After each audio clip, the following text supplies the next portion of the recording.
Welcome back to Huddle Up. Another week, another special guest joining us today. Thomas Pocrnic, Luca Celebre. Luca, what's going on, man? What's happening? What a week. You must be feeling pretty good about the BC Lions. Yeah.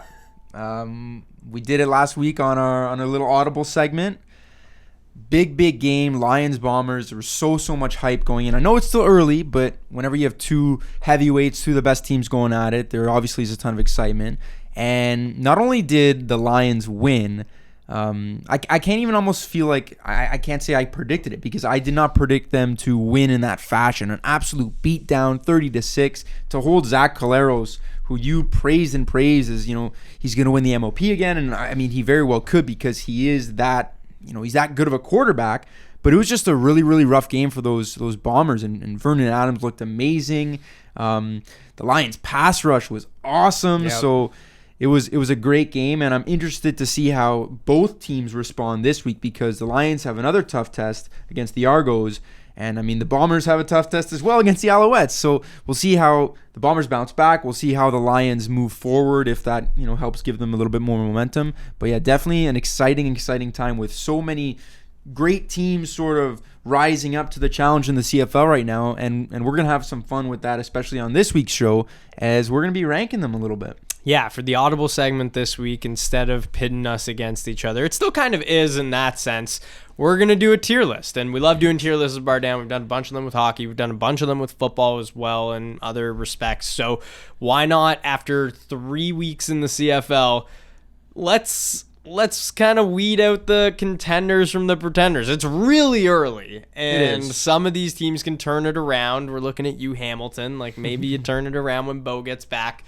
But right now, we want to just try and rank the best, the worst, who's got the best shot at winning the Grey Cup, and who really has no chance. And I feel like there are teams that fit each category. So do we want to start at the bottom? Yeah, I mean, no chance? I guess we could just hop right into it, and we can throw the Elks in there. I guess you can throw the Red Blacks in there as well. Yeah. Really tough start.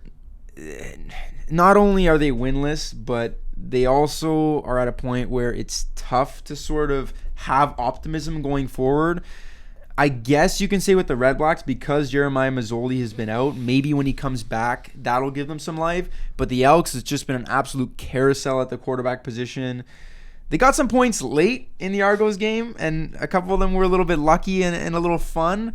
But who knows what the future holds at the quarterback position in Edmonton, and they're gonna need some miracles to turn this season around, especially in the West, where it really is a tough conference. Yeah, I believe they're the only team right now, not only without a win, but they're Calgary's 1 and 2 as well, but 3 teams above 500 in the West already to start.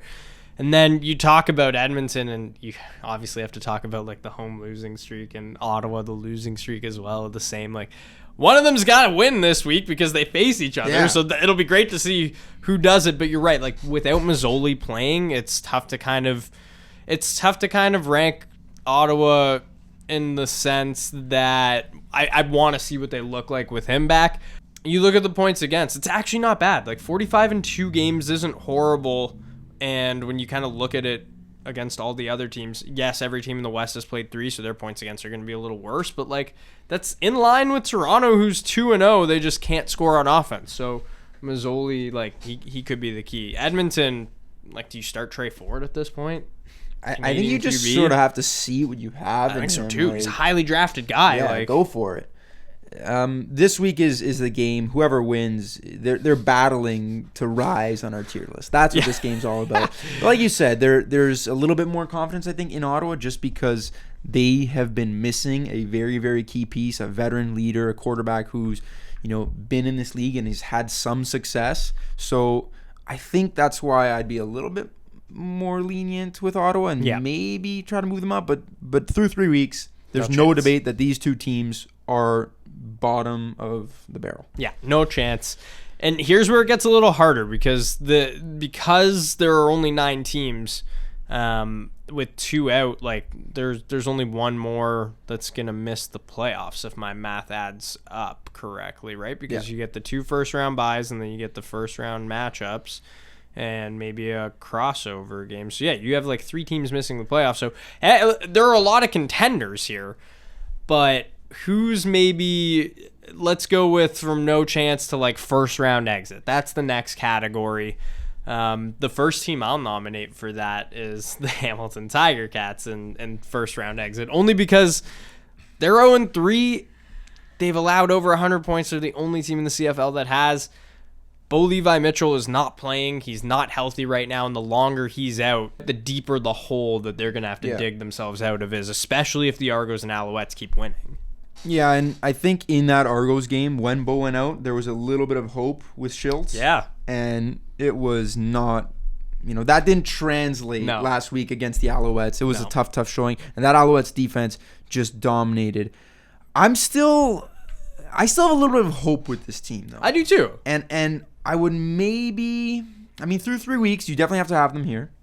But I think the Stampeders, like long term, I might like them over the Stampeders. I don't know if I've been too impressed with what I've seen from them, especially on offense. So let's add them to this category I think as well. that they sort of could belong in this category. But yeah, the Tiger Cats, this is a team I picked to win the Grey Cup. I was buying into not only the Bo story, but all the recruiting he did, all the veteran talent that they acquired, and it just has not clicked. But like you said, it's still very early. Long term, I'm not quite ready to give up yet. I'm not going to fully slam the panic button on Hamilton. I know they're already 0-3. Like, that is a tough hole to dig out, especially when, rivals in your conference like Toronto and Montreal are 2-0. Yep. They're already quite a ways behind. But I think if Bo can get back, what is he out for, 6 weeks? Yeah, he's on the 6th game. Mid-season, you can kind of salvage something. You got to get a couple wins without him. That's if you can somehow find your way to 500 before he comes back, or just in these next couple games while he's out, win a couple. There's still hope for the Tiger Cats. I just think they're too talented of a team. And you look at their schedule, like 3 of the next 4 are winnable. You've got Ottawa twice and Edmonton once, and a big game at home against Toronto. So that's 4 weeks of the 6.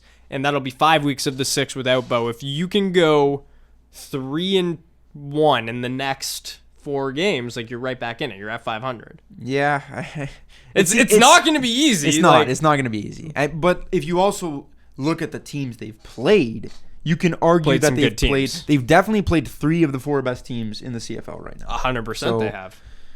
It's going to be tough. They've been dealt a tough hand, and this is where you see their true colors, because there's some adversity, but this is an experienced team. Yeah. And I think if there is a team to turn it around, of the 3 winless teams, obviously Edmonton, Hamilton, and Ottawa, Hamilton is definitely, we've agreed on that they are a class above the rest, but it is the Tiger Cats. I agree. And then Calgary, we talked about them.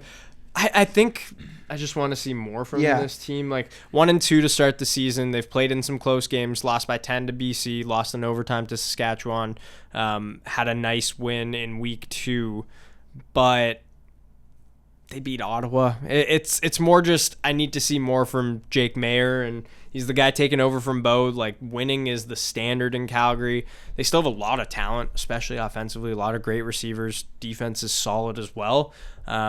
But I just don't think they're at the level of the 3 teams ahead of them through 3 weeks in the West. And we'll talk about those teams next, because I guess it's like next is maybe just... I think there's just one team I would put in this category. Yeah, it's kind of just like they're going to be playing as one of the final 4 teams, but I'm not considering them a contender. And Saskatchewan? I would throw Saskatchewan there. I think they're a fun team. Yeah. I think there's a nice little story arc with, Trevor Harris coming in, and I think he's done well so far. Yeah. At quarterback. And last week against Calgary, that was a really, really exciting game, obviously, when it's overtime.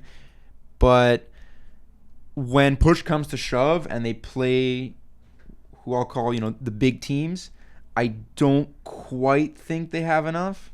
Unless our guy Mario Alford, puts together a couple kick return touchdowns or punt return touchdowns, I don't know if they'll fully be able to Not necessarily that they can't put it together, but I just don't think they quite have the star power that the other teams have. And maybe it's just star power coming into its own, because when you look at some of their guys, like Jamal Morrow is leading the league in rushing yards right now, which is great for Saskatchewan. And then you have Sean Bain Jr., third in the league in receiving yards.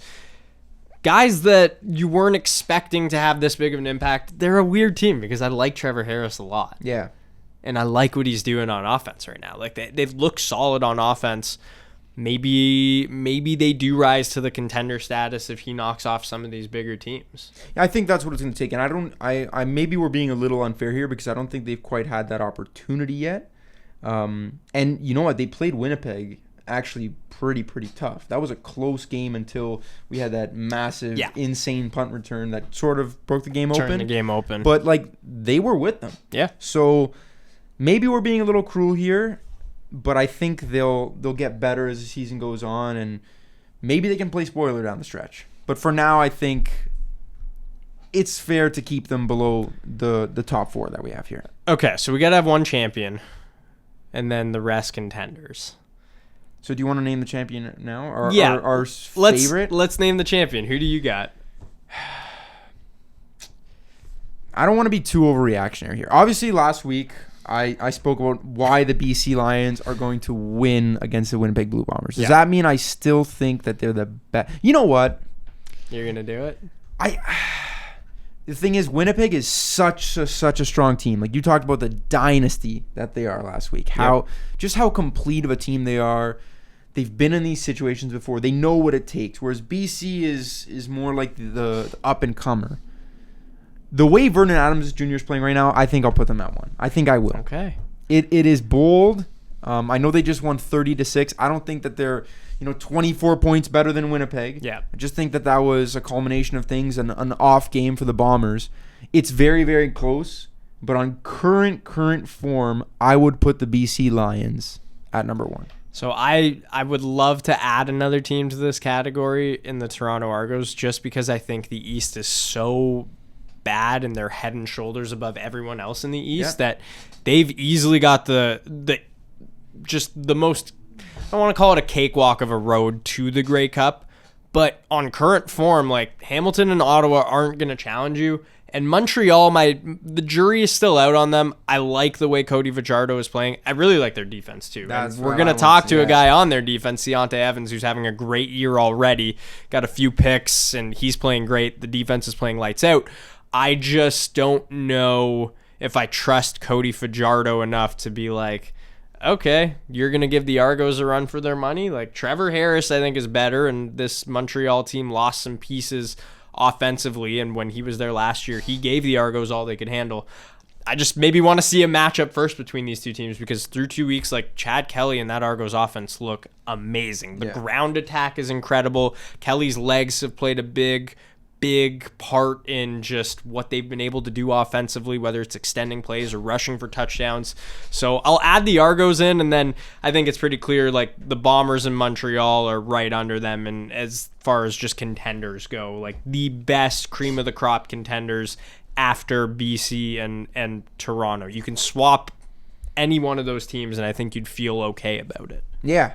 I mean, firstly, Montreal has been a really been cool awesome. Story. Like that defense is just really fun to watch. Yeah. And with how good the Argos offense is playing right now under the leadership of Swag Kelly, I think that would be an awesome matchup to see what I consider right now. I mean, is it the Lions or is it the Alouettes with the best defense in the league? Regardless, 1A, 1B versus, the Argos, who you can definitely argue the best offense in the league with how they're moving the rock right now. So the one thing I'll say about the Argos, I want to see Chad Kelly get a little bit more involved in the passing game, hitting his top targets. But it's hard to complain at all with the transition that they've gone, losing McLeod Bethel Thompson and going to Chad Kelly. It's been lights out right now. So Argos, I definitely agree with you, especially because of the situation that they're in the East. You can throw them in that top tier. Yeah. It's crazy a world where the Bombers aren't in the top already through 3 weeks. I know. I don't know. Every dynasty's got to come to an end at some point. And we're not saying they're a bad team. They're just through 3 weeks. Hey, the BC Lions beat you straight up. They came into Winnipeg to do it as well. They're still undefeated. They've easily looked like the best team in the CFL so far. And like we didn't even talk about their defense a little. Like their defense has been unbelievable. They're averaging 7 points allowed per game. Like that's nuts. And they got to Claros 6 or 7 times last week. Winnipeg offensive line just had zero answer for that pass rush. And it's a type of league where if you're taking a sack on first down, the writing's on the wall. It's tough to come out of a drive not punting when that's the end result. And when you have a defense that can not only shut down the offense, but win the field positioning battle, that is so huge. And Vernon Adams, he is playing great, but the team's also putting him in phenomenal situations. Love what we're seeing from, maybe I'll call them my BC Lions. Love it. But there's still a long ways to go. The Grey Cup's not won in June. No, absolutely not. But you put yourself in a good position to win it. And like you mentioned, getting after the quarterback. Matthew Betts, 5 sacks through 3 weeks. Gary Peters, most pass knockdowns with 4. Gary Peters, first ever guest. What did we talk about last week? You get the bump when you come on this show. We talked about the Huddle Up effect. It's Gary real. Peters was our first guest, leading the league in PBUs. Andrew Harris, first week, rushing touchdown. Last week, this guy was ripping off 10, 15 yards. He was having the time of his life back there. Mario Alford, a little bit of a delay, but he is going to get a couple. Oh, yeah, he's going to get a couple return touchdowns. Bump. Maybe a record-breaking season. He's getting the bump. And, we got Ciante Evans. We'll get into that in a second, but he is having a very, very special year with the Alouettes defense that we just talked about is so special. Just a pure shutdown defensive back. Ball hawk. Got a couple picks already. Yeah, he's got 3 through 2 weeks. Yeah.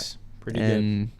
That was a statement win over the lowly Hamilton Tiger Cats. Yeah. But the Alouettes are rolling right now. And let's bring on defensive back Ciante Evans. Ciante, what's going on?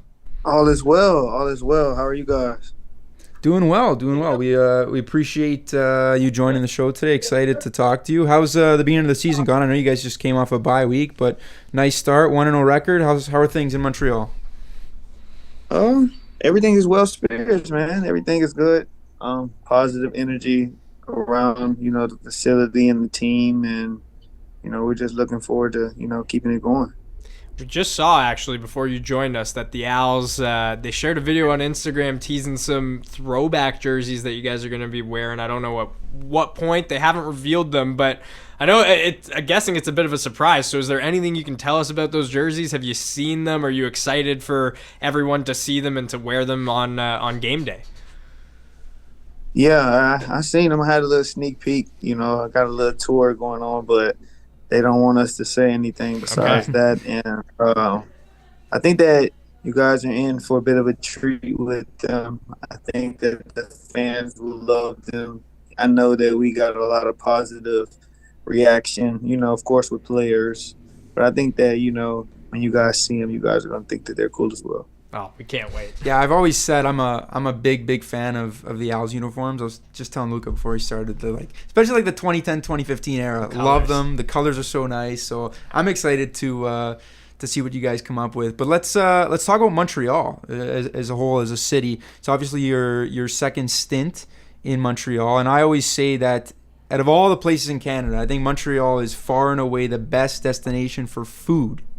So is there I don't know, maybe a certain food spot or destination or even a food in general that you really, really value there in Montreal? That's funny that you asked that. My first stint in here, everybody talked about how the poutine was different in this province compared to the others. My first year, don't be mad at me, but I never tried it. Okay. I never tried it, and I didn't think much of it. But I tried it recently, like when we broke camp. Because I didn't know you can add different, items. So I didn't know you can get like a jerk chicken poutine. And I didn't know you can just come up with these crazy combinations. So I ended up having one. I think it was like a fried chicken, like poutine. And oh my goodness, I felt it. I felt where they said that, and I'm not a big, gravy on the cheese type of guy, but I had that for the first time, and then I also had the jerk chicken one, and I was like, okay, now I understand, what you guys were saying about, the poutine in this province, because it's very different. Because I played in Calgary as well, and it wasn't as good as what I recently had. So that was one thing that has stuck out to me so far. Oh, I love that. I'm also not like a huge poutine guy, but when you go to Montreal, you just got to have it and try it and just add everything on top of it, because it's different. It's built different in Montreal. I want to ask one more question about food, because as players, and I imagine you're not eating out all the time. So is there something that you like to cook? Do you cook a lot at home? And is there something that you just love cooking that maybe you could just share the recipe with everyone that's going to watch this, and why you enjoy cooking it so much? What I normally do is, besides my meal preps, I cook some like tacos, which is, that's pretty easy. But if I'm getting into like, my bag or whatever, I like to throw some salmon in the air fryer. I oil it with some olive oil. I throw some seasoning on it, and then I throw it in the air fryer, and then just make like some normal vegetables, whether it be broccoli with rice or cauliflower, or maybe throw some corn on the side. But I usually do the air fryer salmon. I don't know if you guys ever had that, but it's pretty one of my, because I'm a big seafood guy. I love seafood, shrimp, salmon, tilapia. I love seafood, so that's just what I usually go to. I love that. I have an air fryer. I haven't tried the salmon yet, but I'm definitely going to try the salmon in the air fryer now. Yeah, sounds almost too healthy for me, honestly. Too healthy for you, too healthy, man. You had me when you were talking about the poutine. I was actually just in Montreal for the race, and okay. I definitely made more than one pit stops at several different poutine places. So that's good. Yeah, that's good. Absolutely. Let's talk a little about football. Obviously, being a defensive back, we've talked about it on the show before. It's one of the toughest positions in sports, especially in the CFL. You got the waggle. The wide receivers are just coming at you right off the jump. If you were to rank maybe the top 5 toughest wide receivers to go against in the CFL, is there anyone that comes to mind? Are you talking about currently, like presently, active on active roster right now? Sure. Or if there's a guy that like you played against before too that you want to just shout out that you can include as well. It's a lot of guys, to be honest with you, because such a waggle. One guy that sticks out was Brian Burnham when he was playing. I played against him a lot when I was in the West Division. He was pretty good. They got another guy over there too that's actually having 2 great years back to back. The Dominique Rams guy. Yeah, he's actually pretty good. Who else would I say?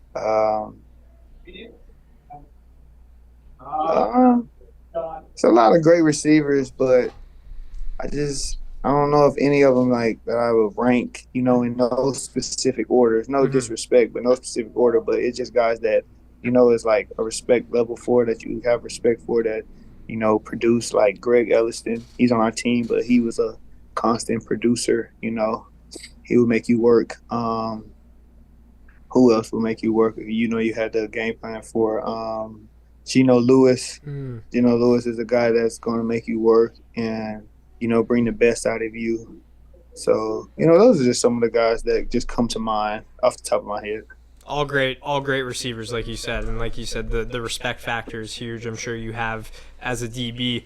Montreal 1-0 going into this week, and Cody Fajardo is kind of the new face leading this team. Just what are your early impressions from him? I know you've gone through training camp. It's only been 1 game, so it's early in the season. And I know a lot of teams around the league have some new faces at quarterback, so everyone's kind of just getting used to a new face leading the way. And the early season might be a little more of a kind of feeling out process and just getting things going, and you click later in the season though. So what are your early impressions of him and the offense so far? No, I think the offense, they're doing well. I think that, they're all, new. Like you said, it's new faces. So I think when you have new people, it takes some time to build some camaraderie. You know what I mean? As far as, getting to know each other, not only like the strengths and weaknesses part about how to play with each other, but off the field too. You gotta, have trust, build trust, and you just gotta be able to, lean on one another more. I think offensively than maybe not as most as defensively, but I think that Cody's done a great job of that. I think that he's a leader of men. He knows how to galvanize, people, individual. He knows how to bring people along, and I think that the sky's the limit for him. I think that once he starts to find his rhythm, and and they start to get the ball clicking, I think that they're gonna be a pretty fun unit to watch. Oh, we can't wait to watch them the rest of the season, and it's going to be exciting to say the least. I know there are going to be a lot of points scored. Absolutely. For sure. Just before we let you go here, we like to close out with a little segment that we call 3 Downs, being the CFL, obviously. We talked about Montreal with food, but also music is really big in the culture there. Do you have 3 songs, if you could give us 3 songs that you absolutely must, you have to listen to them on game day before the game? What's crazy is that I don't listen to music on game day. Oh, wow. I know that might sound crazy, but I don't really listen. I'm not a big music guy anymore. I'm older now. When I was younger, I did. I used to get in there and, but now I don't spend all my energy, listening to music and stuff. I do more just like visualizations. I'm more, I do more like, talking to family members and just getting my mind focused on the game plan and stuff. But when I did, I can name you some of my favorite rappers that I did when I did listen to music. Let's do it. I love Lil Wayne, love Young Jeezy, and then I also would listen to a lot of 2 Chainz. So those are like my top 3 rappers that I used to listen to when I was listening to music. I would listen to it before the day, obviously, like when we go on a plane and stuff. Mm-hmm. But like pregame, I don't. If it's in the locker room, of course I would listen to it. But like my headset and stuff, I don't really listen to the music anymore. I know it's kind of weird, but that's just how I am now, I guess. I don't think it's weird. I feel like you said, you have these transitions, I'm sure, in your career where you find things that work, find things that don't work sometimes with routine, and if it works, it works. If it doesn't, you move on to something else, you find something else that you like. So I think it's just natural, if anything. Yeah, absolutely. Yeah, I know some people be looking at me kind of awkward because I don't be listening to music and stuff, but it's just I've been there and done that, and right now I don't feel like it's a need for me in order to perform at my highest level or perform the best I need to. That's just me right now. There you go. Can't argue with that. All right. Great stuff, Ciante. Thank you for joining us today. We really appreciate it, and we wish you the best of luck rest of the season. Oh, man. I appreciate you guys having me on, and thank you so much. Thank you very much, Ciante, for joining us. Pleasure to talk to you. Keep it rolling with the Alouettes defense, and we'll be sure to catch up with you again sometime this season. On to the extra point, our favorite way to close the show. Last week we talked bold predictions. This week we're going to keep with the theme of the tier list earlier. Through 3 weeks of the CFL season, what has surprised you the most so far? I'll give you the floor first. I want to just start with the specific player that surprised me most. Austin Mack, wide receiver for Ciante's Montreal Alouettes. He's been Cody Fajardo's favorite target, and when Eugene Lewis left, it was like, who's going to replace this guy? Because he's been the best deep threat in the CFL, arguably. He is unreal. Just one of the best receivers, pure receivers in the CFL. So coming in from the NFL, Austin Mack from the New York Giants, spent some time there. Expectations are sky high. This guy, someone needed to replace Lewis's production, and he has just done that through 2 games. He has been Fajardo's favorite target, red zone, jump balls, big plays. He leads the league in 30-plus yard receptions, and that's only through 2 games. A lot of other guys have played 3 already. So this offense, it's going to have to be kind of catalyst if that defense is playing so well. If this offense can get going and be consistent enough, paired with Ciante Evans in that defense, Montreal is going to be a really dangerous team, and Austin Mack is kind of at the forefront of it. He's played his way in there for sure. So he's surprised me with his play. He's going to be one of the best receivers in the league when it's all said and done. I'll keep it on the same theme, and I'll also go to a player. I'm going to talk about Chad Kelly. Yeah. I mean, it's a very, very tall task to replace a quarterback like McLeod Bethel-Thompson, who just went to a Grey Cup and was the leader of this Toronto Argonauts team. But the way he's handled himself, the poise he's shown in the pocket, his ability to limit mistakes has all been outstanding thus far this year. And you couple that with the running game that these Toronto Argonauts have. When they get down to the red zone, it's almost impossible to stop. Because you got A.J. Ouellette, you got Andrew Harris, and Swag Kelly's ability to pull off the QB draw. It is really, really special what they're building right now. And I think Chad Kelly, as long as he can maintain that poise, hang in there, make those throws when needed, the Argos' run game and the defense is going to take care of the rest. They're really, really building something right now, and he has definitely surpassed expectations, for me at least. So he's been my biggest surprise of the season, and that's the extra point. That's the extra point, and that's all we got for this week. That's all we got for this week. Thanks for tuning in, guys. Let us know, as always, in the comments who you want to see us interview next week, and we'll see you then.